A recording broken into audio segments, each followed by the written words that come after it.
Do you know that 48th Karbi Youth Festival 2022 sensation? I can see my heartbeat. Karbi Youth Festival is an annual festival celebrated by Karbi people living in East and West Karbi Anglong district in the Northeast India state of Assam, with occasional participation from other tribes and state of Northeastern India. It is locally known as Karbi Risonimso Rongaje from February 15 to February 19 every year, but this year, due to COVID-19, Karbi Youth Festival will be start from 1st March to 5th March 2022.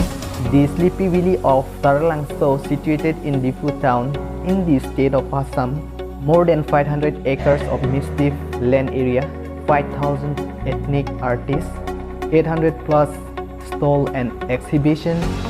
It is the largest and colorful festival of Assam.